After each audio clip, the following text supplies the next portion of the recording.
All right, guys, what's going on? So, मैं अभी live with Raja आने वाला हूँ. So I think अभी वो join करेगा. Oh, there you go. What's up, Raja? How you doing? Hi, bro. How are you? I'm good. Good. I'm too good too. So, how's prep? Abhi, I'm not on prep, right? This is what I think. This is my 12th week after the Olympia. This week will be the 12th one. So just on my recovery phase, I did a little bit of like a rebound right after the Olympia, and then now just taking a little easy, chill, slowly. I've been training 5 days a week, but I'll start training 4 days a week now. So just to get a little bit more reset. How's your off season going? So far, it's good. I had a mini vacation last year. I went to Dubai, had some chill because I'm competing for like three years straight. Mm-hmm. Got a chance to rest my body, and then I just started my off season. It's been like 4 weeks now. How many weeks ago? 4 weeks. 4 weeks. Okay. Yeah, that's good. But I think it's good to take that break too.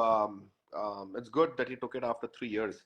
Because when you keep competing for too long, right? So it does start taking a toll, and your performance also goes down. It's like your body and mind needs a reset, and you do better.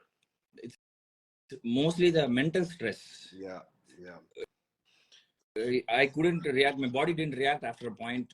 The mental stress after turning pro is really bad because you have to perform, and it's very competitive at pro level. You have to go off. Still, the hunger was still there. Kept competing. Finally, I understood the game now. That's the hardest part, and the problem is the peer pressure. And I don't even think it's the peer pressure. It's just the pressure from the people that get to you more. Because hota kya hai ki when you're competing, you may realize that maybe I need to make this improvement, and that takes time. But then everybody else is like, oh, either they'll talk negative or they'll talk positive. It's either one or the two, right? When they're talking positive, you're getting hyped up. Like, yeah, I can do this. It's fine. Maybe I'll be better next time. In just 3 months, I'll make the improvements. And then you see the negative ones, and it makes you like fired up even more. It's like, oh, you said this, you did this. Now I'm gonna be even better. But you're not giving that time to get better. Very true. And as a pro, it's harder because you're seeing so many pros. Like, you see everybody that you look up to. You see the guys that are new. You see the guys that are old, and they're competing and they're winning. And it's the hardest thing to do, to be like, I need to stop. I need to pause, and I need to take a long break. Yeah. So with amateur, because that happened with you, right? Like, I think in 2000, when did you did the Mumbai show, right? 2022. So when you did the Mumbai show, I thought you said that you're going to take a break. Yes. But then you got into competing. Yeah.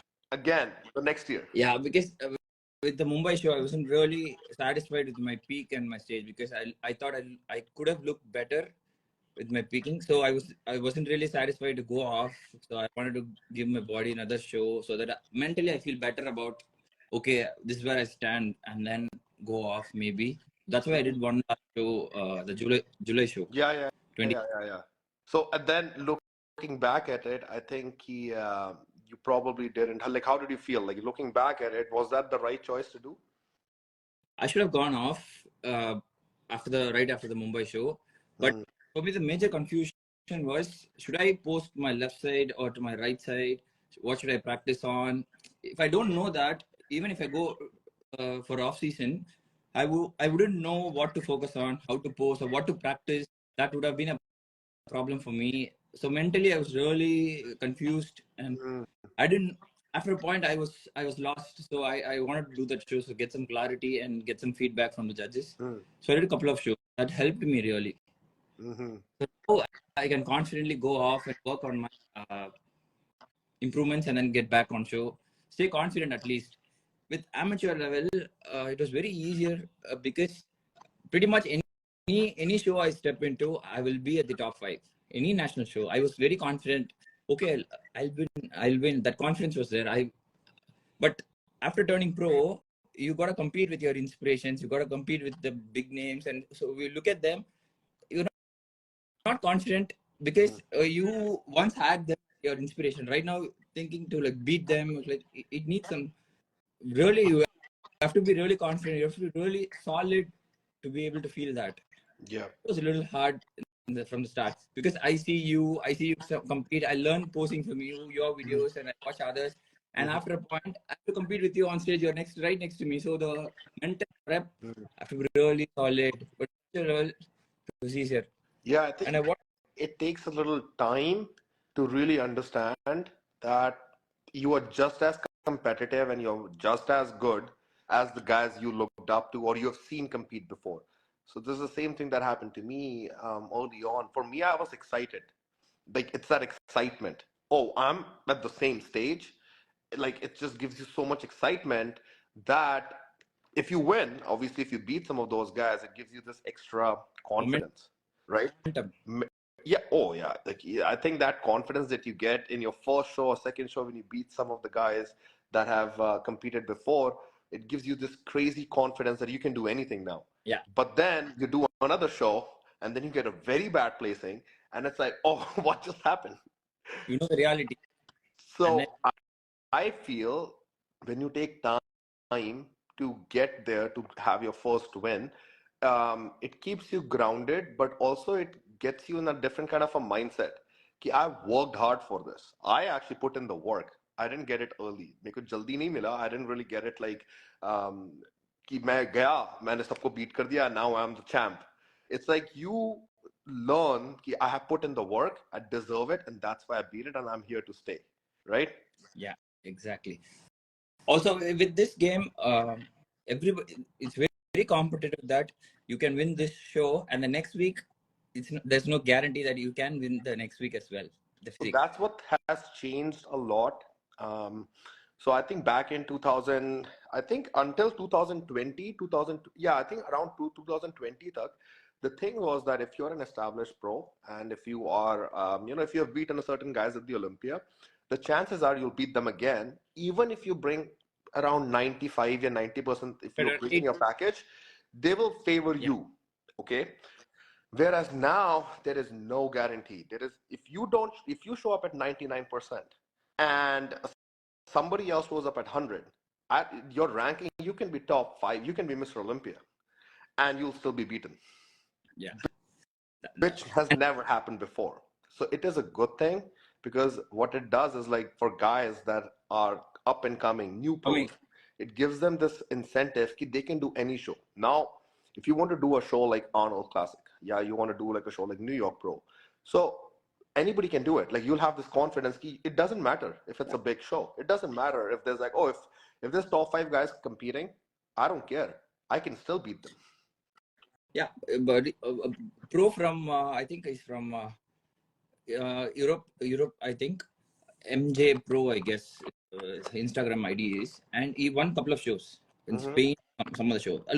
Looking at him, I felt more confident that okay, new pro, he has won a couple of shows, and with the new standard men's physics standard, okay, I have a chance. So I don't need a really big off season. Initially, I was thinking I should go. I should take a couple of years break and then like build and come back. Mm. I understood the reality. Mm. But right now, looking at the winners of Pro and the Mr. Olympia champion Terry, I feel like they are trying to establish something with the division, the requirements and the standard. What do you feel? So the way I look at it is Ryan Terry made great improvements, but more than the improvements, it's his muscle maturity that kicked in this year. And if you see his back, it was obviously like if you see his front, he's smaller than any of those guys in the top 5.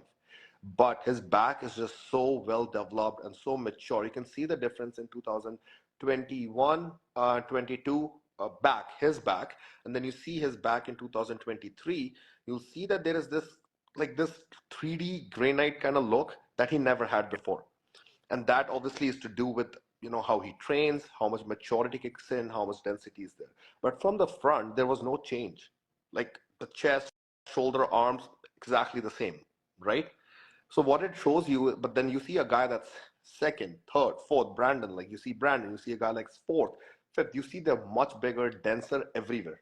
So it's going to be very interesting to see Yeah, how they will go with the standard, because the smaller guy is not going to make, like, just because you're more conditioned and you're small, it's not going to do anything for you, because all the other guys in that top 5 or at least even top 10 are way bigger, way denser, way more 3D than the guy that won the Mr. Olympia. yeah, he's complete. But then the guy who won the Mr. Olympia also had the best back. Yeah, also he has improved his posing from the back. Yes, yes, of course, yeah, obviously, yeah. The posing, yeah, 100%. But it's more so like the muscle maturity kicking in. And so what has changed in men's physique now is the look that they want is more of the classic. It's a very thin line between the density of a classic physique competitor and a men's physique competitor from now on. So they want that density. They don't just want you to have size. Earlier, it was more so you have proportions, you have structure, you have conditioning, and you have the shape, then you will win, you will do well. But now they want this density, which even Aaron doesn't have. And he's going to have it now, because I'm sure the way he's training, he'll get that up there now. But that density, that look of 3Dness is what they want now. It's going to change for a lot of people. Yeah, it's going to change the thing for a lot of people. And I feel like they're prioritizing shape now. And The what? guys, they're prioritizing shape now. Yes. And guys with big shoulders, big arms used to come in the top 5 first call-outs and then get placed around 5th or 4th. But they'll be in the first call-out. But I feel like starting 24, they can't. Yes, because a lot of those guys are not going to fit in the weight cap. And you can see a lot of the guys like, yeah, there's lots. Like I already know some of the guys that were at the Olympia this year that will not be able to fit the weight cap. Because this Olympia, they were doing the weighting. They took a weight and height of everyone, but the standard wasn't implied yet. But from now on, they're going to be doing this, and a lot of the guys, you won't believe how many guys were over the weight cap, which is only 5 pounds below the older classic physique weight cap. So you basically till 2022, जो classic physique competitors थे till 2022, those are the guys that now men's physique guys will have the same muscle, right? Got it. And the other thing is that they will, like Grant Terry has really good legs. They will 110% go after the legs. So the guys who have no legs are also going to get affected a lot. Yep, with the new Because now you can't wear the loose shorts. You can't wear the long shorts. Can't hide. Two, it's very easy to see when you have a 15-inch sport short, which is what the rule is. When you're wearing those, you will definitely show off your teardrop and you'll show the size of your legs. If they are too skinny, they will immediately mark you down. But I feel like all these changes are really exciting, and it's going to be really competitive, and it gives a new it's gotten already very competitive. You can see like every guy, there is no guarantee at any level now that you will do well. Yeah. There are guys that for top 15 2022, they didn't even come in top 15 anymore at the Olympia. Usually the top 10 guys for the Olympia, any pro show they enter, they'll win the pro show. Yes. And it used to till 2020. And now the things have changed because it all depends on how you look that day at that show versus who you are with. That also matters. Who you're against. So at Olympia, because of so many athletes, a lot of guys get overlooked. They already have a little, like, unke dimag mein already they have some guys and they're already looking for those guys. The rest of them are already going to be ignored. Yeah. You cannot judge 59 guys subjectively, properly in one go because they're not standing in one line, first of all. It's 7, 8, so it's in groups. So it's your luck which group you are in. If you're in a group that is very competitive, you're screwed. If you're in a group of 8 guys, just shuru ke 8 competitors hote, if you are lucky and you're in a group that is like, okay, it's like they're good guys, but none of them is like a top 5 or top 10 Olympian, now you might have a chance because you're standing out. So that's just the luck. Like, that depends on your surname. Like it's like a alphabetical order.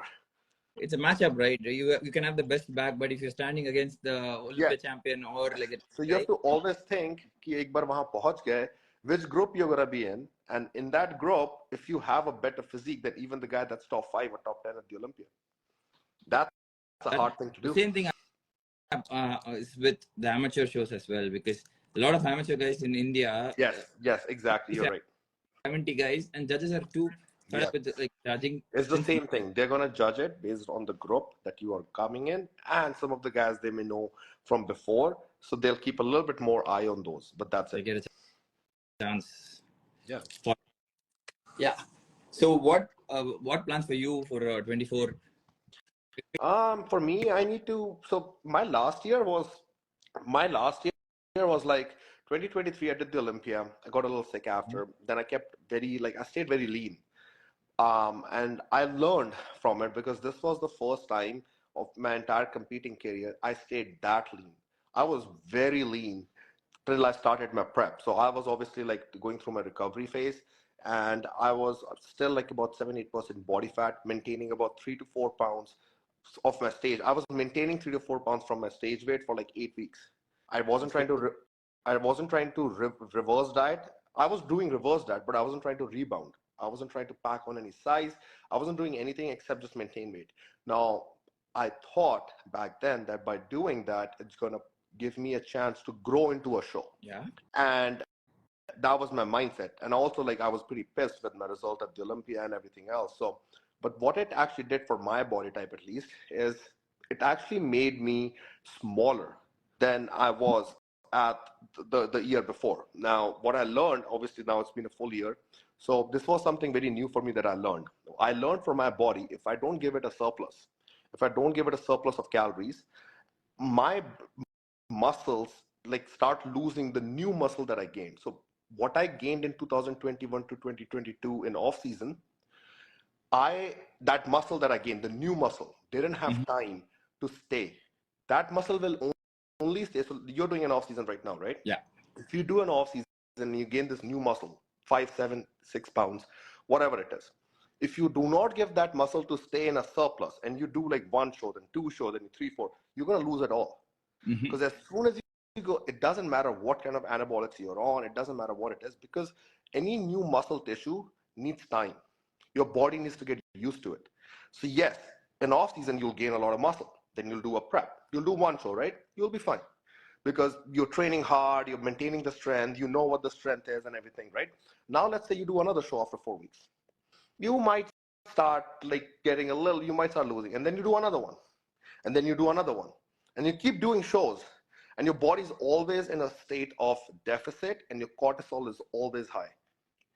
But that happens. Not doesn't that now see that doesn't happen to everyone, because if you have dense muscle, if you already have that maturity, then it may not happen. For me, it did. So I was great in my first show. I was good at my second, and then as I kept competing, what it really did is like I started noticing that the new tissue that I put on was slowly going away. Like I was looking smaller, and my stage weight was getting lower. I was also more conditioned. But you so now, sorry, maintenance. Yes. So my thing was that I was more conditioned too. What I came in the Toronto and the India show, I was more conditioned, but I did lose some tissue. Yeah. And now the problem is that I've been by the time my India Pro show was done, I was already done 7 shows in like less than like 8 months. So now I needed to like completely reset my system, and I chose to go completely off. I was like, I always do that every year. I go completely off. No TRT, nothing. I go completely off. So I went completely off.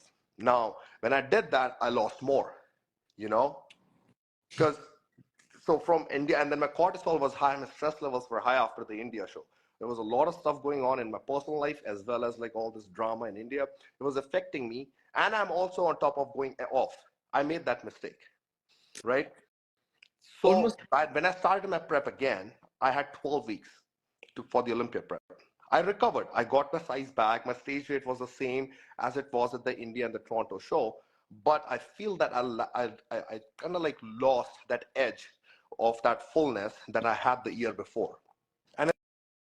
And also, this is just a learning thing. See, like you learn. You've done so many shows now. You know this how this goes. Nobody can teach you better than yourself. Definitely. You watch yourself every day, you post, and then you learn every day from every meal. Because it's your body, and your body is unique, right? So what may work for you will not work for me. What may work for me will not work for you. And So for me, this was just something that, again, this is coming back to the same topic we were having earlier, that don't go by the pressure. I was this close to pulling out of the Olympia at 12 weeks out, because when I was done with my PCT phase, I was just feeling that I will not be able to be bigger than what I was the year before. And if I'm not making the improvements that I need in my head, I shouldn't be competing. But again, this was a peer pressure. I've never backed out of anything. I've never done it. This was my 24th show. I've never had to like back out. I've had a lot of issues going into prep. So many things have happened, but never back out, right? Like, it's like it pushes you more. I'm like, I can do this. I'm going to push myself, push myself. This is a different level. but You can't do that. but that's a great thing from because really I need to talk about this, where like we don't share any of our negative aspect of it. You might have gone through so much, like you're sharing it right, but we keep it positive. It's because we are scared of being vulnerable with the people, and nobody gives a fuck. Nobody really gives a shit until you win. Very true. If you're losing, you can come up with 10 different things that happen in your life. Nobody cares. So you're going to keep it within you. You know your issues, you know your struggles, only you know it. Nobody else cares. They And it's care also about your results. they're waiting for something to happen so that they can pick. Yeah, Oh, this yeah. they want to comment. So So here's how I look at it. Keon Pearson, right? Mr. Olympia 2012. In 2021, I don't even know a lot of people even know this. In 2021, he pulled out of the Olympia at 8 weeks out because of mental health. yeah, He was going through a breakup, and he had depression, and he just wasn't feeling himself. He wasn't 100%. He pulled out. You wouldn't believe the backlash he got from the people, because people went crazy at him, right? Now imagine a guy already struggling. You just made it worse for yourself by sharing the thing about what is going on in your life. yeah. 2021. 2023, the guy just became Mr. Olympia. All those guys, all those people that was just like, oh, you're nobody, you're just a pussy, you're like this, that, now are like, oh, you're Mr. Olympia, right? Now they're How did he do it? Because he was positive, his mental health was good, his physical health was good, and he was able to do this. Now you see Andrew Jack this year. He just pulled out from the Arnold, right? How much backlash he's going to get? He's going to get a lot. But I have learned this, and that's why I'm talking about this, because no, I didn't really think like this when I was younger, when I was competing as a pro, like early on, that you should not do a prep no matter what. If you think mentally, forget physically. Physical pain we can cross, right? Because we have that drive. Everybody has, every competitor. You have it, I have it, every pro has that. But if you're mentally you're not there, don't go with it. It's not worth it. my It's better to pull out for 1 month or 2 months. There's going to be another pro show. There's a pro show every weekend now. Literally every weekend, there is at least one pro show happening. Maybe give yourself another 6 weeks. Maybe give yourself 4 weeks. But make sure that you're mentally recharged, like what you said earlier. Like, hey, take a break. You took a break, you came back, you felt better.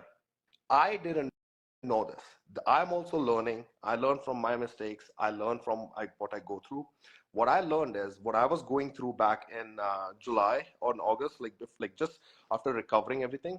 What I should have done is taken a good 3 week break, not from diet and training, more so just, I guess, maybe going somewhere else, not working out, maybe just giving myself a reset. But it's hard because you're looking at other pros and you're seeing how hard they're training and how well they're doing, and you want to beat that. But if your mental health is not there, if you're under pressure, if you have anxiety, you cannot do that. So I would have still done the prep. But the way to do this is, instead of thinking I should not do the show, you should think like, oh, I don't feel like at 12 weeks out at my 100%. Maybe I should take 1 week break and then make a decision. Instead of like, I'm hard, I'm hardcore, I'm going to do this shit, I'm going to do. That's what my mindset was. And yeah. it is good. Like when you're younger, like you don't think like this. Even now, I don't think like that. But now when I look back and I look at all these other Mr. Olympias, Andrew is a huge guy, right? He's genetically like a fucking gifted guy. Keon is a genetic freak, and they have work ethic like no guys. If they can take a break, if they can pull out of shows, why can't we? Just because we Yeah. have a bunch of losers talking about us and saying that, hey, you suck, you don't know what to do, or you pulled out this, like, who are they, right? Because when you come back and you're 100% mentally and you win a damn show, these people will be nowhere else. So that pressure is nowhere to be found. It's how you believe in yourself. Ki aaj I'm not thinking 100%. It's okay. I'm still young. I still have 10 more years to go. Yeah.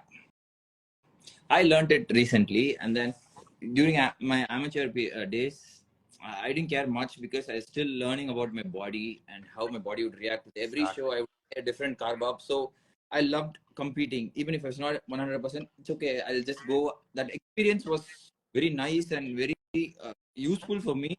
But now I think differently. I work differently. My entire training I could approach. tell. I wanted to actually message you when you were doing these shows. I think, where did you go to compete after India? You went to I Thailand? Um, Yeah. Taiwan, right? I actually wanted to like message you at that time, but I was also under prep. But what I wanted to tell you is like, don't do it. The reason is because you weren't, I can only imagine the amount of pressure you were going through at that point already, right? It's been two shows, two debuts. You did great. You have genetics. Everybody's hyping you up, and then you're not placing well. Take a break. Reset. Instead of Taiwan, you could have done another show in 4 weeks. I'm not saying not to compete. Just take a little break, reset. Get your Yeah. mind right, because we make the most amount of mistakes when we are mentally under pressure. It's a good thing. Pressure is a good thing. But this negative pressure, I have learned that there is always this fine line. एक And होता है कि you have the pressure and it motivates you and it pushes you. to get better. And you Yes. take that drive during your peak week, that helps Yes. you really come in field and Yes. condition really Yes. But then there is trust. this pressure that like you just want to prove others wrong and you want to be like, I can do this, but then you haven't had the time to really sit and assess. Okay, is it like, do I really need to make the improvement? Am I 100% mentally? See, physically, I don't care, because physically, every athlete has the ability to push. We have that ability, everyone. So we know how to push past Yeah. pain.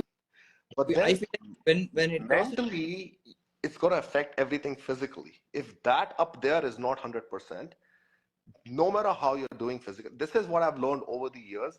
And now I feel like, at least the good thing is, after doing all these shows, I think I've finally cracked the code of understanding how important it is to keep your mind. See, my one thing that I do, I don't know if you do this, when I do shows, at least till I was used to doing these shows, what I do is like I stop going on my Instagram much. Like there's this app on Instagram, on your phone, that tracks your screen time, and it'll lock an app if you go beyond it. So I do 1 hour, because during the prep, the last 4 to 6 weeks, if you look too much, subconsciously you're getting registered that everybody else is working hard, they're looking like this, they're looking like that, and it gives you, like, subconsciously, this is not consciously happening.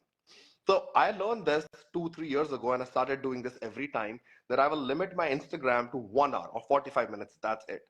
And it helps during prep. I'm talking about the last 4 weeks. You don't want to care about what others are doing. You only want to care what you are doing. okay, it helps you. For me, you know what helps actually. When I see at my competitor, I think about the best guy. If he's competing with me, if he's prepping, that pushes me, that drives me. Mm. Like if I look at him doing a rack pull or something, I think like, where am I standing? Where am I doing? What am I doing? It gives me an extra edge. But I also don't really use much of Yeah. social media. I don't watch many of those YouTube predictions video from those guys from this thing saying these guys will be in the top five. These guys is improving. Mm. Physics updates. I don't really watch any of those during my Yeah, prep. yeah. So for me, like, that was something that I learned, that just don't look at anybody else doing anything. But then this another thing that I've learned from this last year is just making sure that you are mentally there to do a show just for the sake, including the Olympia. Because I look at I look at the guys that are way ahead of me, that I'm aspiring to be like, which is guys that are Mr. Olympias, like Keon Peterson. Andrew, like some of the other guys, like even Logan had to pull out in 2022. Logan pulled out a day before. Think about it. You're doing a show and you pull out a day before. Or you can choose to just go at your 80%. Here's how I think about it. Instead of trying to go to a show at 80% or 90% and then not doing well, shouldn't you always know in your mind that you're actually going to be 100% at a show? Going into it, you know you're 100%.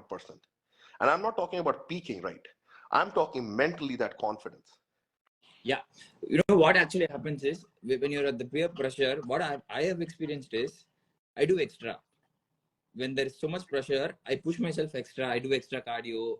Yes, I think we have all been there. Yeah. That's the problem with me.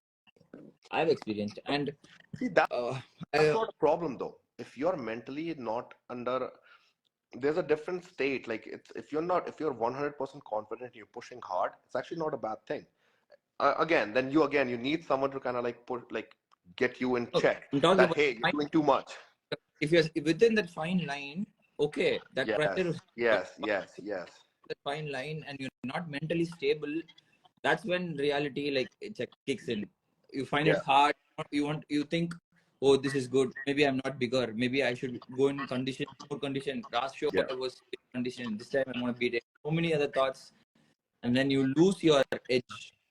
Absolutely. One thing that I know, this is after talking to the judges and talking to a lot of the athletes, one thing I've learned is like, if a judge tells you to a certain kind of improvement, right? Like you need, or a feedback. Let's say you're doing a show and they tell you a feedback. If you don't work on the feedback, if you don't show the improvement, they will not reward you. They will actually even punish you more than before. Now, the thing with me at the Toronto Pro was Tyler was judging me at that show, right? So there were three main judges actually. Tyler, it was there was Rudy, Tyler, and there was Gary. Big judges. These are Olympia judges, all three of them. Now, the feedback they gave me is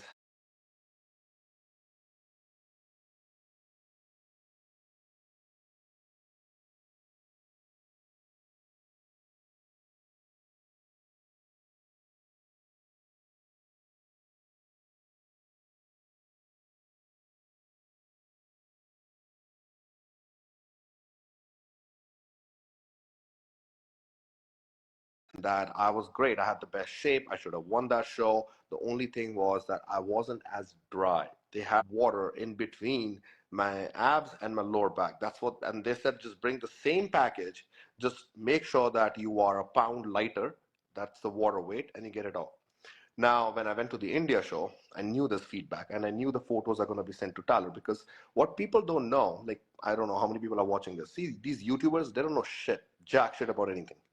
Okay, the way it works is every show, a judge, no matter who is judging you, they have to send pictures and videos from their table to the head judge, Tyler. These none of them, they know this, and they start talking nonsense. The coaches in India don't know this, okay, and they talk nonsense. This is a fact. Every judge at every show has to send pictures to Tyler. So I knew that the pictures are gonna go to him. I knew that I have to like make sure that get the like I cannot have any water. Now, was I flattered at the India show? Absolutely yes. But Tyler had told me to be 2 pounds, 1 pound lighter because of that water. He's like, you're good. I just don't want you to have some water in your midsection. So if you see my midsection at the India show and you compare it with the Toronto Pro show, it's way too defined. There's just blocks. There's no water. I'm flat, yes. Comparatively, I was fuller in Toronto, but that fullness is coming from the water, and I pulled that out hard at the India show. That's the look Tyler wanted. So what he gave me the feedback, I worked on it. Do I think that I looked better at the India show than Toronto? I actually think Toronto was one of my best looks. I felt so full, and I just felt great. I was so confident, but I wasn't rewarded. I'm sure that has happened to you too. But then you talk to the judge. Why? And then next show, especially if it's 1 or 2 or 3 weeks apart, just do exactly what they say. You can't put muscle. right? 2 weeks, you can't put muscle, so you can't improve like a body part, but you can improve what they just told you. This comes from like practice. Like the more you do this, the more you understand that all you have to do is just listen to the judge and go to them. And especially if it's Tyler judging you, then makes it easy because he's the one looking at all the pictures, whether he's judging or not. This is something I learned. Now, this is something nobody will be able to like share this. And I'm telling you this because I know that you have the potential to do great, but always try to at least get in front of Tyler once at a show. That was my Because plan. every show, your pictures are going to go to him. So may as well get in front of him directly. No, also it will help because the feedback from Tyler will help you in the way how you want to Yes. work on the. It will help So you with the plan. it's the best strategy for any pro, irrespective of where they're from. Get in front of him, get the feedback. Then you can do any other show. Because if you make the improvements, I had one feedback from both Olympias. I had the same feedback. I need to be denser, okay, in my front. My back is great. They told That's me my back is good. here. Yeah, they told me I need more lower lat thickness, just lower lat thickness, and I need more density at my chest. My chest has improved, but it's definitely, I know it's not up to the mark with the guys that are top 10 at the Olympia. I need to get there. I tried to do another Olympia last year, thinking maybe 1 or 2 pounds is going to make a difference. It did not. So I learned. So now I know how much improvement. That's why right after the Olympia, I went straight into surplus. I got my physique right. I was lean, but I was actually in a surplus. I didn't try to stay lean. I just tried to stay disciplined. But I was in a surplus. Now, for you, it's the same thing. I believe with you, with your shape and structure, it's definitely one of the best, if not the best in India. Now, all you need to do is fill up that frame with a lot of density, right? That's Yeah, what I'm doing. exactly. That's my plan too. Because when I looked at you, we both have the same structure, Very bone structure. similar Yeah. structure, yes. So I learned from your feedback that what was missing. I could see that your chest gets flatter because your frame is wider. My frame is also wider. If I Yes. open up my Yes. look It's good. hard to fill a chest that has wide clavicles. It's a Yeah. great advantage. It has one of the widest clavicles. I've stood next to him, I know. But he also has a pretty filled out chest, but it's not the best chest. It's because it's so hard to fill a wide clavicle. It's the hardest thing to do because there is just so much this space, Is and you're tall. Like for me, I'm also tall. Now so if you that makes don't it have even harder because the limbs are limbs, like these arms are so like length, long that it's hard to train chest. yeah, But then also like my fault is I train chest like I didn't even know how to train chest. First 7 years of my training, I was doing it wrong. that's the problem with everybody. We all have weak parts because the basics we do something wrong with our basics during those initial years, which is why we get some adjustments or some weak parts, and later on we struggle with it. Yes. With And it. that's the thing, because when you struggle with it, no matter how much, like I've improved it, you've improved it. But here's what happens when you improve a weak body part, it's just not going to be as dense as the strong muscle part. Now, I mean, I'm sure for you it's the same thing. The shoulders are so much denser and the chest is not as dense. Now, size wise, when I'm in my off season, my chest looks great, right? Exactly. But When when you I cut go down, into a prep, and it's also good on prep, but yes, when you're on a low carb day, think about it. On your prep, when you're at your lowest carbs and you're depleted, what looks flat? your first thing, whatever I've improved, my chest will go flat and my legs, my So quads. These two are the that worst. means your quads and chest don't have mature, dense muscle. That's the only difference. Yeah. So So all now, how do you get there? The only way is you had what, 10 years of training, 12 years of training your back and shoulders. not really, but How, this so, how long have you been training? is my sixth year. 6 year, right? So you're training for 6 years. Now, 6 year of training of back and shoulders perfectly, and you have that dense muscle. But then the first 5 years or 4 years improper chest training. You have to make up for 5 years Yeah. of chest training to have the same tissue quality as your back. So That's my problem too. yeah, for all the amateur guys, if you're watching this, so if you have any particular favorite part, please don't overdo it, because later you suffer with that I think just particular muscle. learn to train right, especially weak body Yeah, part. Strong will grow, but you need to learn to train right. Now we all make a problem that we go for strength, we go for numbers, we want to show on Instagram. Back then, luckily for me, I'm so glad that back when I started, there was no Instagram, there was no YouTube, because I was still ego lifting. I'll be first to admit it. But it wasn't to impress anybody on Instagram. I just didn't know. I didn't have a coach, I didn't have tutorials. Only thing I could see was bodybuilding.com, and they would not show it as well. So what I learned from there is what I would do in the gym. you just want to be best, right? We all want to be as if You you're don't have athlete. the guidance, and people wouldn't guide. Now there is so much guidance. Everybody on Instagram is making videos. You can learn a lot because there's so many resources now. The best thing for anybody that's watching this, whether you're a lifestyle guy or an amateur, learn to train your weak body part properly. Slow down the reps, bring the weight down, take the time to let it grow, because what happens after 11 years of training, which is where I am at, I need to make up for the first 6 7 years of improper training in only 1 or 2 years.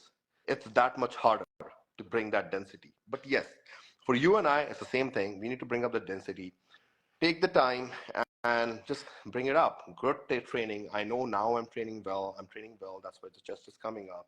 Same thing for you. We bring that up. We have the shape, which is the hardest thing. If genetically you don't have the shape, you can train your ass off. You're not even in the. You won't even Doesn't see, guys. matter. You can be maxed out. You can have the grainiest look, condition look. Nothing matters. Your shape isn't there. No, if you don't have the shape, they'll judge you right after you when you walk in Yep. the stage.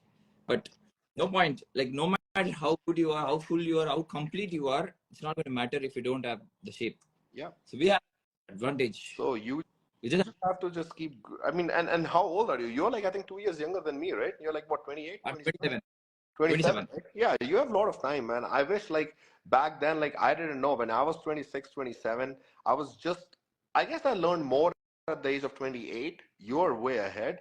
You have a bright, don't think of this into like a lot of people in India and outside will pressure you that, hey, go to the Olympia now, go to do this, go do that.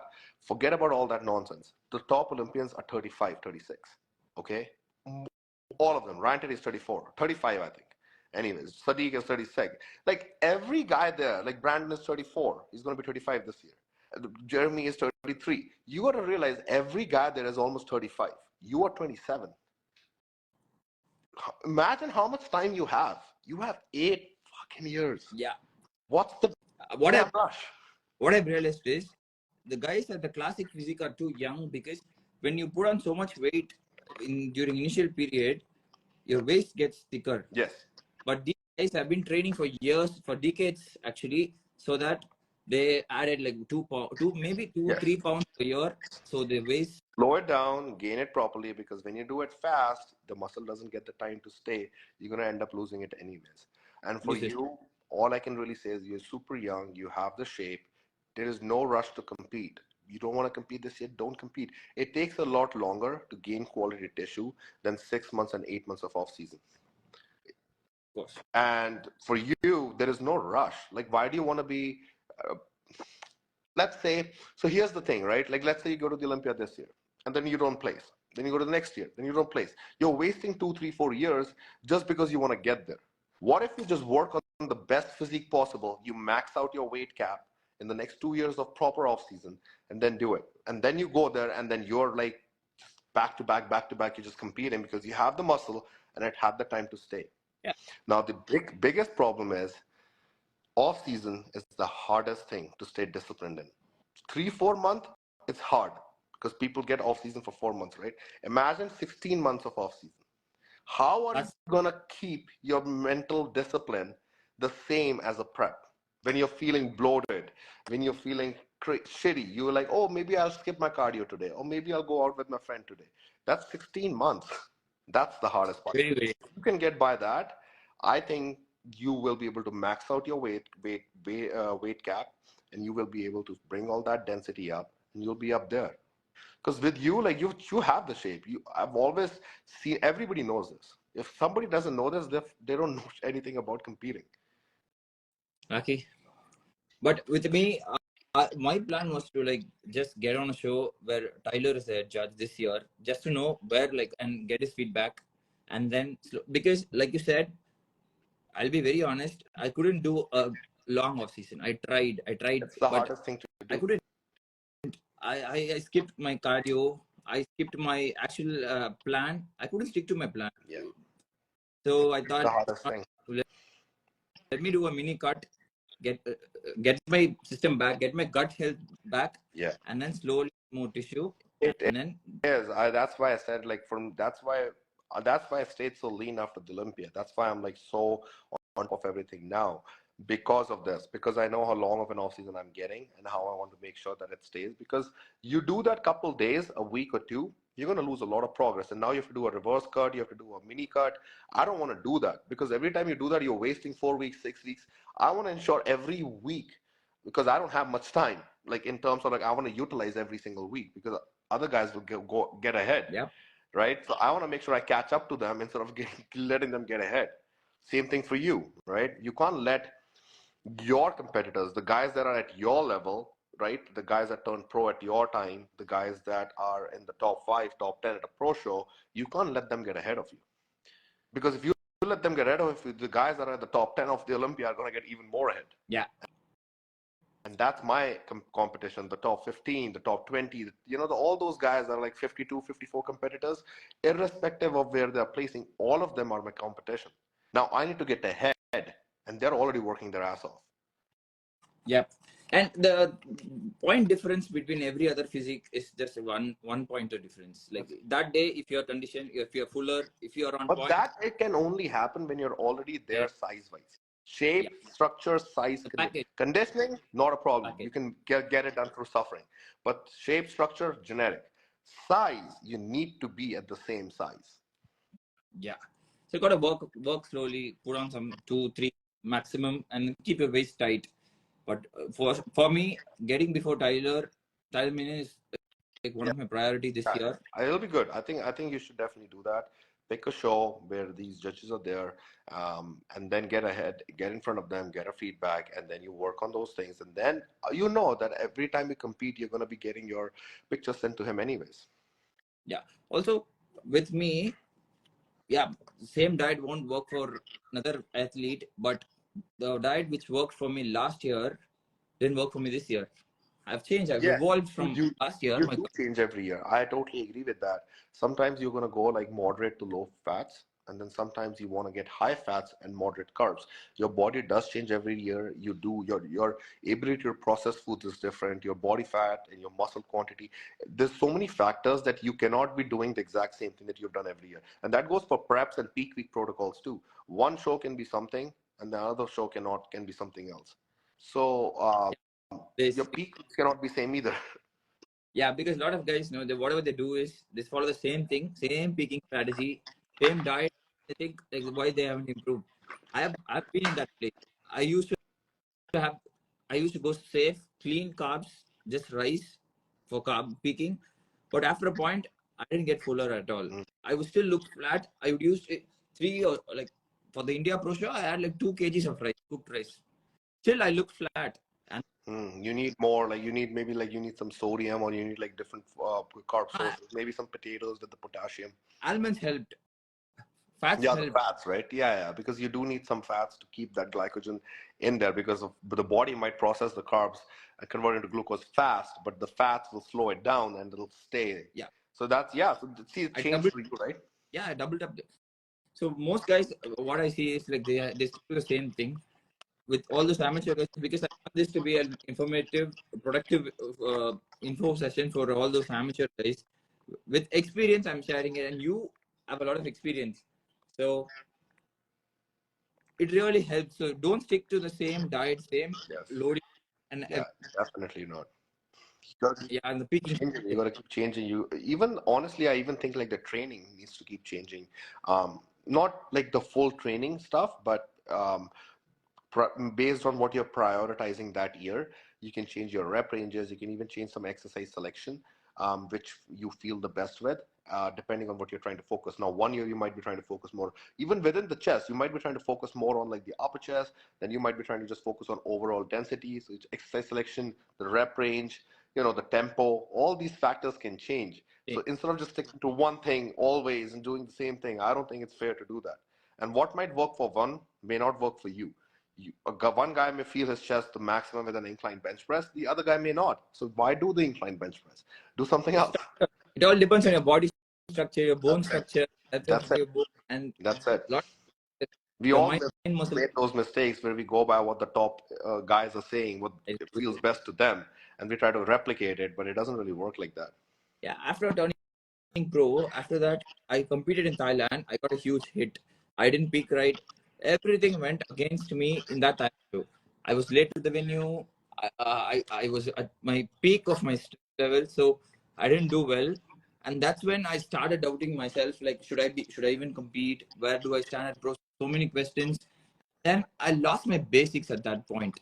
Yeah. I really felt like, oh, this is what's happening. So I blindly had to follow another top pro or whatever they're doing. Oh, maybe I should do this. Maybe I should do that. I lost my basics. It's hard. Trust me. Even at this level, like you do get that thing. Or maybe am I doing things right? Should I like change my approach and follow somebody else's approach? Just because you have this like, why is it not working? Like, why are things gone wrong? But again, at that time, as I said, like the mental reset is just so important. Sit with yourself, calm yourself down. Don't compete, because when you're doing that, you're making wrong decisions. Like just reset, come with a game plan, and then go with it. So much better that way. And there's a trend. The winner of the Olympia or the bigger show in Amateur Olympia or the Mr. Olympia, and everybody will copy the same trend, the same front pose. If Ryan Terry won the show, I think a lot of guys do the same pose, hands on waist, but it suits his frame, its physique. You cannot copy other people's posing, and you cannot copy their protocols because it suits them. It may not suit you, and that's something. This was like a big problem when like Andre Ferguson used to do these like the Superman pose.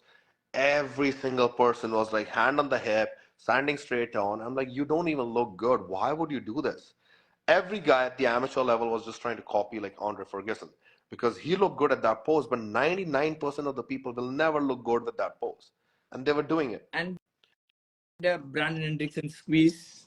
Yeah, everybody. I mean, now it's that common. So everybody does all these things, like, but again, like if you just work on your posing and you know what your strengths and weaknesses are, you can always take inspiration from somebody else's transitions and poses, but gotta customize it to your particular physique because it does make and break. Ryan Terry is like a classic example for every amateur and pro to follow. That if you change your posing and you make it into your strength, you're gonna get rewarded because your physique looks completely different. It makes a drastic improvement. And exactly. Initially get the hang of it, to get the practice of the posing. You can copy from your inspirations, try those posing, and then get the feel of it, know where to place your leg, how to do it, how to elevate your physique, and slowly customize according to your physique. You learn the actual like how to elevate your physique. This is the best look of mine, and then you can work on it and find what works the best for your physique, for your shape. And that'll help. Just copying the same pose is not going to help. Exactly.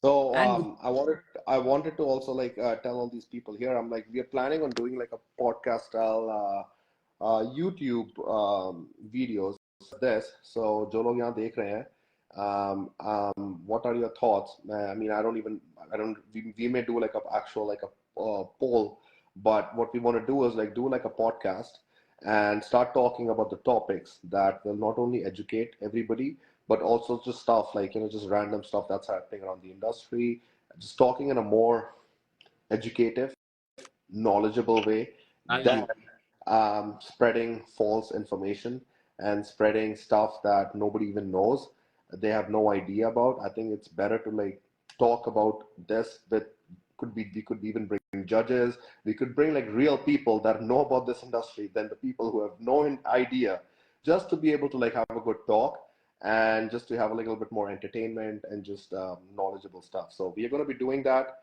with it's going to be me, Raja. We're going to bring some other guys as well that are no nonsense, no bullshit, no bro science, definitely no bro science. It'll be just us talking about our experiences, our knowledge, learning from each other. Like right now, me and Raja shared, we learned from each other. We'll be doing more, so you guys can also learn. I think it's something that should be done, especially in India, because too much bro science going on. Yeah, too much influence. There's just too And much, and I think it's about time that we should help people that have the dream of going to the top to know what the real stuff, real knowledge, real parameters of judging, and real all of that is from people who at least who have competed at the highest level, or the judges who have actually judged the shows, instead of people who have no idea about anything. They have never gone on a stage. They have no idea about anything, and they just keep talking. So I think it's about time we should do this. the most valuable thing is the experience we share here, because nobody would think, oh, Bhuwan is great, he's an Olympian, he's going through mental stress. Nobody's going to think that. They're going to think, oh, he's great, he's doing it, he's living his life there. Yes, everything he wants, he's happy, and The doing. funny thing is the higher you are, the higher level you are, the more pressure and stress you go through. Chris Bumstead goes through a lot more pressure than anybody else. Brandon Ben goes through a lot more pressure than I do. I mean, anybody that is at the higher level probably goes through a lot. So yes, that is a fact, and I think it's about important that we should talk about this. Experience, yeah, because everybody is going through something or the other, and during prep, our mental health is also affected. Yeah. We also go through. And it helps, like just talking and exchanging experiences. I think it's going to help other people too. And yeah, it has. I think it has a lot of positive thing. And everybody is right now is in their off season, so I think it's pretty good to have something going on. We can also learn one or two things from each other. Yeah, like yeah. what works. That's the main thing, right? We learn from each other, and I think that's how it should be. That's the problem. Like the real camaraderie between athletes should be about learning from each other instead of um, guessing all the time, or instead of like you won't know the stuff that I may know, and I may not know the stuff that you know. I mean, obviously, like right now you said the rice didn't work for you, almonds, putting in some fats. Maybe it'll help some other people. Maybe it will help me in my next. I know now. I'm like, okay, if I'm getting flat and I'm eating a lot of rice, oh, Raja told me this. Maybe I should have used this approach, because it's literally trial and error. Bodybuilding is just such a sport that things change, and you have to learn about your physique yourself, but also learn from others' experiences. Fascinating, right? Like you learn so much about yourself every day. You get to experience a lot of things, and we definitely have to do. And with a lot of Indian athletes, yes, bodybuilding is coming up in India, but I feel like we athletes should be in a way where like we promote it in a good way. We collaborate with each other. We stay connected, and at least elevate each other in a way where like we support each other. That's what happens in Brazil. So if Brazil can do that, they're a smaller country. They can do that. It's about time that we can do it. Obviously, there's going to be competition. There's healthy competition to have between the athletes, but then there's also like this all this like negativity, and I don't even care about the negativity because you can't avoid it. What I really like think is like is the bro science. Negativity, you can't fight that. You can't fight. Just be positive, and negativity will take care of itself. Bro science, like the stuff that nobody really knows how things work, and they're spreading it. And all these youngsters, people who are trying to get in the industry, who are trying to make it a passion, they are getting so much stuff from all over the place, and they don't even know what is the right way, what is this right science. I think that is what the main thing that we can do from this is. And it's like a chain reaction where like they watch it and they believe, the viewers or the people believe it, and then they come to your page when you're at your vulnerable stage, you're at your peak stress level, hitting you with those messages. I think that's a big problem, but I don't think that can ever change. It just cannot, because the problem is you have to understand the people who are doing that are already miserable in their own lives, right? There is just so much pain and so much stress in people's lives. And now with Instagram, everybody has it, and they're going through. Now, a person might be going through a breakup. He'll see somebody happy in a relationship. What do you think he's going to do? He's going to just go and comment something negative. Oh, it feels so good. They made this move. There's this on Netflix, this show they came up with, the Indian show. I think there's Ananya Pandey in it, and there's these new, I forgot the name, right? In that, I hope every single person in India watches it, because that guy that was sad. Let He makes an Indian account and he does there's like all these balloons going on. He does that. He goes and makes an account and starts doing the hate spamming fake account and all that, right? That explains all these fake haters and fake accounts are coming from. It's from the people that are super sad, super stressed. They just want to feel themselves better by just talking negative, making a fake account, bringing someone down. positive, you have so much to focus on. You are constantly thinking about evolving, getting better, focusing But on these good things. people will never get better because they are just too more concerned about staying in that negative state of mind. People who don't want to stay in the negative state of mind will do something positive with their life. But people who want to stay in the negative state of mind will continuously stay negative, say negative, comment negative, and just always be this negative person. Do you want to be around that person? Absolutely not. So what they say, it doesn't matter because nobody wants to be around people like that. Their personal life, people don't want to be around them. They're alone. They're just, nobody gives a shit about them. So they're hating because it's negativity. Hate comes from negativity. So I have started learning, and this was a big learning curve for me, that I really don't care. And honestly, if it really bothers me too much, block and move on. They don't need access to you. These are people that are already like nobodies. What they want to establish is what I love to learn about psychology and what has Yeah, really me too. changed. Like when I learn about why people do this, when I think about someone doing it, why should he do it? How does he get benefited by this, or like what made him do this? I think about it, and that has helped me get Yeah. better mentally. A lot of things, a lot of with my businesses, with my mindset, mental Yeah. state help because You will never see a truly happy person trying to bring anybody down at any level. Now, this guy can literally be someone that is on the streets, has barely any money, but he's happy. He will never try to do anything negative with anybody else. He's happy. But then the people that can even be like the richest of the rich people, if they are negative and unhappy, they're going to do everything in their power to bring everybody else in that negativity circle. All we have to do is ignore, let them be, and just feel sorry. That's what I started feeling. That I'm like, I'm just sorry to feel like these guys are going through so much pain, so much negativity. I hope they get better. And if they affect me too much, if they're like relentless in their approach of negativity, one single button will solve the fucking problem. yeah, what, It's like what single button, done and dusted, right? Because people who are happy is never going to do this. Whether they're above you, they're below you, they're at your level. If they're happy, they don't have the energy to be doing this nonsense. yeah, if they're happy, if they're focusing on good things, positive things. With They me, don't when focus. They can learn so much. They can actually, they can come up to people and learn things, but they don't want to. They want to stay in the negative energy. And people, like, do you really want to be, if I was a negative person right now, you wouldn't want to be around me. You wouldn't, like, in person, there's going to be this energy about me that you won't like, vibe, right? yeah, So nobody wants to be around these people.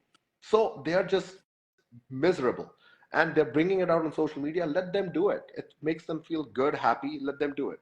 If they're affecting you too much, block and move on. They don't get affected when you block them. They don't care. They're doing this to 50 other people. Right? oh, So if you're saving yourself, but to them it doesn't matter. They're doing it to 50 people. Nobody, if the person who hates you hates me, hates 50 other people, it's the same person.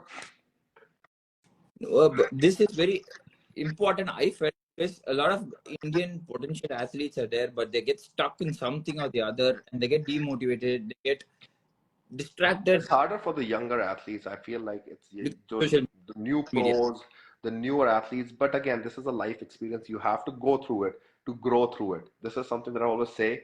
You have to go through it to grow through it. Once you grow through it, it doesn't really affect you. Yeah, so it's better to understand and like negative people because positive people. When I have a goal, when I finish, get done with this goal, it might be the biggest goal, and I get thinking of my pro card show was like a okay. I was manifesting it, but it was a huge deal for me to win that day, and I did it. But right after that, that's it. I went on to my next target. I want my next goal. I wasn't really happy. That's it. I got positive people, positive thinking. They move on to the next target, next goal. What do I do next? What do I Yeah. have in my the And energy is again, like anybody directed. who's positive will always want to try to uplift people, right? But it doesn't matter. People who want to stay in that design zone, they're not going to care about that. most guys, I feel like almost every person in India, every pro would always want to be uplifting. Almost everyone, I would say, because it depends on what their mental state is. But if you are positive, if you believe in yourself, you would always want to be uplifting to others around you too. And I think that's what the purpose of us like talking in a podcast style way where people can like listen to it, can go and watch it whenever they want. We can discuss some proper topics, be more organized in our conversation. It's just good. I think it helps us to get everything out. It helps others, and it helps each other to learn from each other's mistakes. Yeah, and staying connected is in a way where we can avoid those things, because they're not gonna. We guys are connected. All those athletes, even pros are connected. It forms a trend where like amateur guys start looking at it. They follow a trend, and as a team, as a group, Indian bodybuilders will be Well, there. I actually like I now I feel like with the guys like even including you like anybody that has an experience competing at the pro level, it should be somewhat of our duty to help the people that are coming here, like the new pros, the youngsters. I think there was a guy that was just only 21-year-old that just turned pro or Yeah, 22, some new guy, right? So anybody that is at that young age, you can imagine how you were at 21. I don't even remember who I was at 21. I was a whole different guy, right? I wish I was this person that I'm today at 21, right? But how would I know that? I have to go through it. So maybe watching conversations like this, maybe those 21, 22, 23-year-olds will be better equipped to deal with life than I was or you were at 21. also we are playing with some dangerous things, dangerous chemicals at younger age. So learning See, things now in a that's the better thing. I didn't touch dangerous chemicals till I was 24. So I'm glad about that. That is a good thing because I can't imagine. I really can't. Like, and I really don't understand the guys that are young that are doing this. But see, everybody is an adult. After 18, everybody gets to make their own choice. You are an adult. You do with your health what you want to do.